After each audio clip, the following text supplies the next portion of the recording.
काथी के चाटैया कपहु बिछौले बानी हमके बैठौले बानी। आजू जनकपुर में माड़वा बड़ा सोहावन लागे। आजू जनकपुर में माड़वा बड़ा सोहावन लागे। सीता के चढ़े लहरा दिया मन भावन लागे। सीता के चढ़े लहरा दिया मन भावन लागे।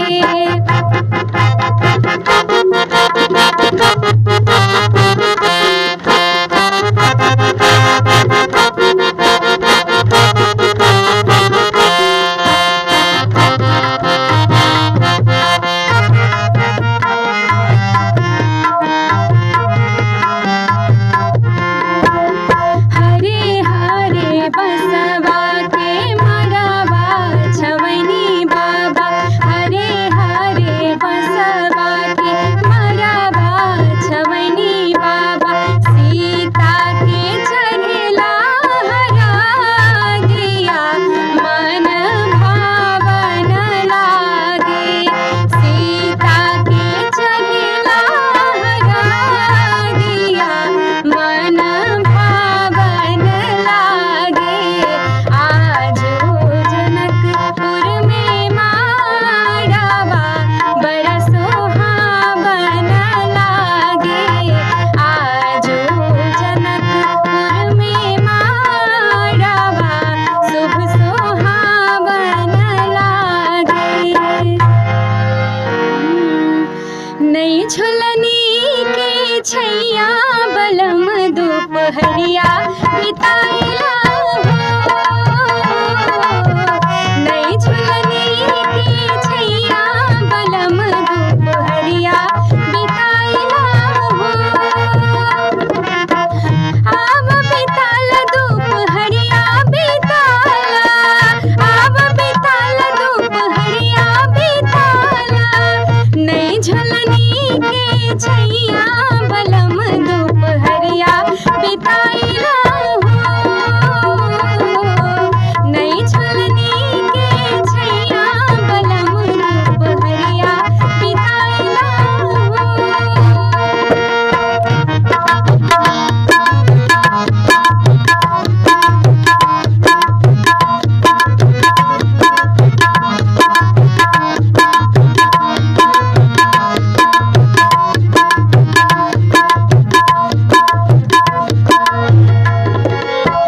चार महीनवा गर्मी के दिनवा। चार महीनवा गर्मी के दिनवा। गर्मी के दिनवा हो चुवे पसीनवा। गर्मी के दिनवा हो चुवे पसीनवा। छुवे ना देबे पसीनवा गोरी हम बेनिया डोलाई देबो हो। छुवे ना देबे पसीनवा गोरी हम बेनिया डोलाई देबो हो। नई झुलनी के छैया बलम दोपहरिया बिताइला हो। चलिए, आज हम ऐसे व्यक्तित्व के धनी से मिलवाने वाले हैं। यानी ऐसी गायिका हैं ये जो कि लोक गायन के क्षेत्र में बहुत मशहूर हैं, काफ़ी प्रसिद्ध हैं एवं सोशल मीडिया पे भी काफ़ी एक्टिव रहती हैं। जितने भी सोशल मीडिया के क्षेत्र हैं या जो ये ऐप हैं छोटे छोटे जो जिस पे रील वगैरह बनते हैं उस पे भी काफ़ी मशहूर हैं ये। तो नाम है इनका प्रिया रानी। फ्री माइंड फ्री इंडिया के सभी दर्शकों को सबसे पहले बहुत बहुत प्रणाम, नमस्कार। और आपके फेसबुक पेज को हम देख रहे थे तो देखने पे मालूम चला कि आपके जो गायन हैं या जो आप लाइव वगैरह करती हैं उसमें भी गाना वगैरह सुनाती हैं। सबको देखने के बाद हमको लगा कि आपके जो फॉलोअर्स हैं वो भोजपुरी में जितने भी मुँह बोले सुपरस्टार हैं उनसे आपका कहीं ना कहीं ज़्यादा है। तो इस पे आपका क्या कहना है? जी, अब ये तो पब्लिक का प्यार है, क्योंकि हाँ, 50 लाख फॉलोअर्स होना मेरे लिए बहुत बड़ी बात है, क्योंकि इसके पहले मैंने बहुत मतलब फ़ेसबुक पेज भी अपना गँवा दिया था, जो कि 22 लाख होने के बाद वो फ़ेसबुक हैक हो गया था। उसके बाद बहुत मुश्किल हुआ कि फिर से कैसे ग्रोथ करेंगे, क्योंकि इतना बड़ा पब्लिक होना बहुत मुश्किल का बात है। लेकिन उसको 22 लाख होने में 5 साल लग गए थे, लेकिन इस फ़ेसबुक पेज को मात्र मुझे लगता है कि 9 से 10 महीने के अंदर 4 मिलियन यानी कि 40 लाख हो गए थे, और अब 1 साल होने वाला है इन नवंबर, और अब ये कंप्लीट होने वाला है 50 लाख।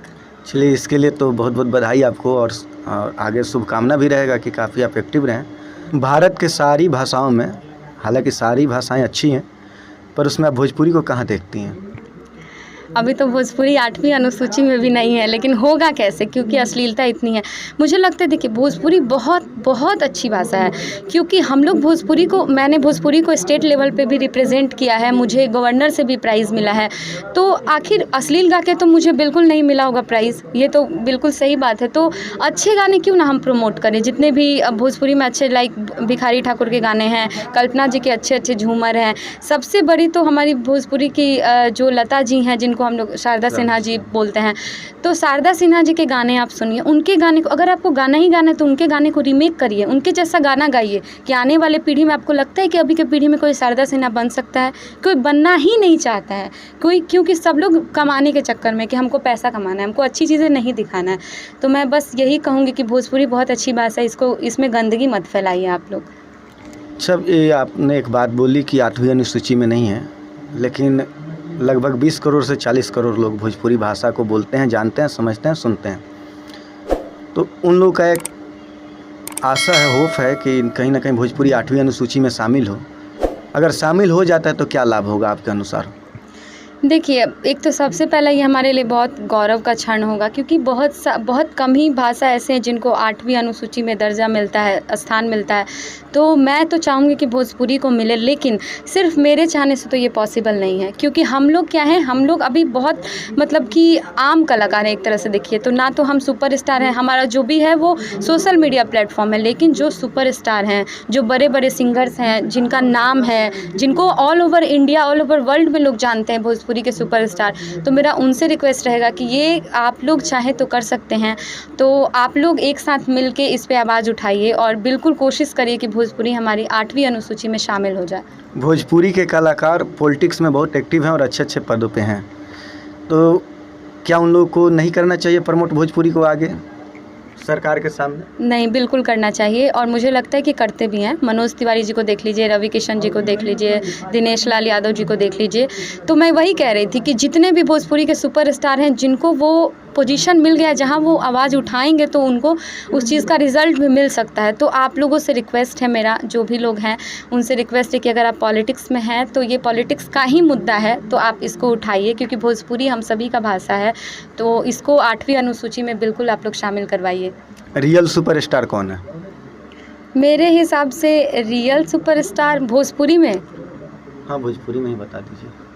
मुझे लगता है कि रियल सुपरस्टार वही हैं जिनका मतलब एक गाना होता है जो अमर हो जाता है। तो मेरे हिसाब से भोजपुरी में शारदा सिन्हा जी, उनके गाने, छठ में सबके गाने बजते हैं, लेकिन मुझे लगता है कि मतलब शारदा सिन्हा जी का जहाँ गाना बजता है वहाँ एक अलग ही माहौल होता है, और बिना उनके गाने के छठ हो ही नहीं सकता है हमारा। अच्छा, क्या प्रिया रानी मैथिली ठाकुर के बराबर फॉलोअर्स कर पाएंगी?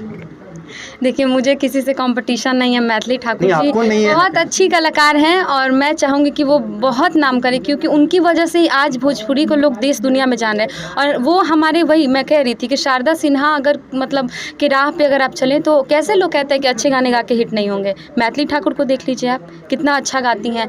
तो मैं चाहूँगी कि अगर मैं उनके जैसा गा रही हूँ, मैं उनके जैसा मेहनत कर रही हूँ, तो हाँ, मेरे फॉलोअर्स होने चाहिए, लेकिन मुझे नहीं लगता है कि अभी मैं उस लेवल पे हूँ। मैं कोशिश कर रही हूँ। आपकी कोशिश ज़रूर कामयाब हो, ऐसा उम्मीद है हमें। पर एक बात बताइए हमें, स्टेज शो कितना करती हैं आप? देखिए, मैं स्टेज शो करती हूँ, बहुत करती हूँ, लेकिन स्टेज शो में भी मतलब बहुत गिने चुने स्टेज शोज़, मतलब ये नहीं कि कहीं भी चले जाना है। तो जो अच्छे होते हैं, रिस्पेक्टेड, जहाँ पे मतलब अश्लीलता नहीं हो, हम लोग, क्योंकि हम लोग अच्छे गाने गाते हैं, तो जहाँ भी हमें वैसा माहौल मिलता है हम वहाँ जाते हैं, वहाँ स्टेज शोज़ करते हैं। नए गाने क्रिएट करना और पुराने गाने को रीमेक करना, दोनों में ज़्यादा मुश्किल कौन है? देखिए दोनों एक तरह से मुश्किल है, क्योंकि देखिए अगर आप किसी के शारदा सिन्हा जी के गाने को उठा के आप गा रहे हैं, तो अगर आप उनकी बराबरी नहीं कर सकते, कि कोई नहीं कर सकते, अगर आप उनकी बराबरी नहीं कर सकते हैं, अगर आप रीमेक कर रहे हैं, तो कुछ ऐसा करिए कि अगर उनके तरफ से कमेंट आता है कि नहीं मेरे गाने को इस लड़की ने गाया है तो बहुत अच्छा गाया है, तो वो हमारे लिए बहुत चैलेंजिंग होता है। तो मुझे लगता है कि रीमेक करना बहुत चैलेंजिंग है, बहुत ज़्यादा, क्योंकि नए गाने तो बहुत सारे आ रहे हैं। आपके गुरु कौन हैं? जी, मेरे गुरुजी हैं श्री ओम प्रकाश श्रीवास्तव जी, जिनसे मैं संगीत की शिक्षा लेती हूँ। इसमें आप पढ़ाई कर रही हैं या सिर्फ सीख रही हैं? नहीं, मैं पढ़ाई भी कर रही हूँ। अभी मेरा इलाहाबाद यूनिवर्सिटी से मैं एमए कर रही हूँ संगीत, शास्त्रीय संगीत में। और मेरा पढ़ाई मतलब मेन मोटिव यही है कि मुझे पढ़ाई करना है म्यूज़िक में, क्योंकि प्रैक्टिकल तो बहुत सारे लोग करते हैं, लेकिन पढ़ के म्यूज़िक में आगे बढ़ना बहुत कम लोग करते हैं। बहुत लोग के दिमाग में है, एक सवाल मेरा भी है कि शास्त्रीय संगीत है क्या? सिर्फ सुनते हैं हम लोग, और सुनते भी हैं तो समझ में उतना आता नहीं है, तो उसके बारे में बताइए। देखिए शास्त्रीय संगीत कहते हैं ना कि एक जड़ होता है, पेड़ का एक जड़ होता है। जब जड़ उसका मजबूत होगा ना, तभी वो पेड़ पे फल आएंगे या पेड़ में हरियाली रहेगी। तो शास्त्रीय संगीत जो है वो संगीत का एक जड़ है, जो कि बहुत सारे लोग नहीं करना चाहते। जैसे आपने कहा कि समझ में नहीं आता है, क्योंकि वही तो बेसिक चीज़ है। और जब आपके अंदर बेस ही नहीं है तो फिर आप, क्योंकि हम खाना क्यों खाते हैं? हमारे शरीर में एनर्जी हो, तो वही एक तरह से देख लीजिए कि एनर्जी बूस्टर का काम करता है शास्त्रीय संगीत। और शास्त्रीय संगीत बहुत मुश्किल है, क्योंकि आपको बैठना पड़ता है, आपको रियाज़ करना पड़ता है। हम लोग 4-4 घंटे 5-5 घंटे रियाज़ करते हैं, तब हम लोग आते हैं। तो शास्त्रीय संगीत बहुत मुश्किल भी नहीं है और बहुत आसान भी नहीं है। करने वाले के लिए मुश्किल नहीं है और नहीं करने वाले के लिए बहुत कठिन है। म्यूजिक सीखने का शॉर्टकट तरीका? म्यूज़िक सीखने का कोई शॉर्टकट तरीका नहीं है। रियाज़ करिए खूब मन लगा के, क्योंकि जब तक मन नहीं लगेगा, जब तक मेहनत नहीं होगा, जब तक टाइम नहीं दीजिएगा, म्यूज़िक ही क्या, किसी चीज़ में शॉर्टकट नहीं है, पढ़ाई में भी नहीं है। आप पढ़ाई में भी शॉर्टकट यूज़ करके कभी आगे नहीं बढ़ सकते हैं। तो म्यूज़िक सीखने में कोई शॉर्टकट नहीं होता है। अच्छा बात बताइए, म्यूजिक आप लोग सीखते हैं, पर इसका उपयोग जो स्टेज पे, जिस स्टेज पे होना चाहिए, जिस लेवल पे होना चाहिए, वहाँ पे आप लोग का उपयोग नहीं हो पाता है। तो इसके लिए दोषी कौन है? आप लोग हैं या कौन है दोषी? इसके लिए ऑडियंस दोषी है, क्योंकि आप देख लीजिए जाके क्लासिकल सिंगर्स, मतलब आपको लगता है कि बिहार में कभी आपने कभी नहीं देखा होगा। सबसे बड़ा दोषी ऑडियंस को हम मानते हैं, क्योंकि ऑडियंस को ही जब नॉलेज नहीं है इस चीज़ के बारे में, क्यों आज अश्लील गाने इतने मतलब 100 मिलियन क्रॉस कर रहे हैं, 200 मिलियन क्रॉस कर रहे हैं, क्योंकि ऑडियंस सुन रही है। अच्छा एक बात बताइए, शिल्पी राज के गाने, अंतरा सिंह प्रियंका के गाने जो आ रहे हैं, अलग अलग तरीके के गाने अलग अलग गायिकाएँ गा रही हैं, उनको छोड़ के आपका क्यों सुना जाए? हाँ, ये बात आपने बिल्कुल सही बोली, क्योंकि मैं चाहती हूँ कि सिर्फ मुझे नहीं, मेरे जैसे बहुत सारे अच्छे अच्छे कलाकार हैं। अनु दुबे को देख लीजिए, ये लोग पूनम शर्मा जी को देख लीजिए, ये लोग भजन गाते, क्या इनको लोग नहीं सुनता है? बिल्कुल सुनता है। और इसी में मतलब मैं यही चाहती हूँ कि ज़रूरी नहीं कि शिल्पी राज मतलब सिर्फ ख़राब नहीं गाती हैं, मैं ये नहीं बोल रही हूँ, अच्छे गाने भी उन्होंने गाए हैं। अंतरा सिंह प्रियंका को तो मुझे नहीं पता, अच्छा गाती हैं। तो मैं ये बोल रही हूँ कि ज़रूरी नहीं, अगर आपके अंदर ये मेंटलिटी है कि मैं अश्लील गाऊँगी तभी हिट होंगी, तो ये मुझे मैथिली ठाकुर अच्छा नहीं गाती हैं। उनको कौन नहीं सुनता, आप बताइए? उनको कौन नहीं सुनता? उनको सारे लोग सुनते हैं। सिर्फ आपको शिल्पी राज को लोग बिहार में सुनते होंगे, अंतरा सिंह को बिहार में सुनते होंगे, लेकिन मैथिली ठाकुर को ऑल ओवर वर्ल्ड में लोग सुनता है, और उनके प्रोग्राम ऑल ओवर वर्ल्ड में हो रहे हैं। तो कैसे, मतलब मैं ये नहीं कह सकती कि लोग मुझे क्यों सुनेगा। अगर मैं उस लायक हूँ तो मुझे लोग ज़रूर सुनेंगे।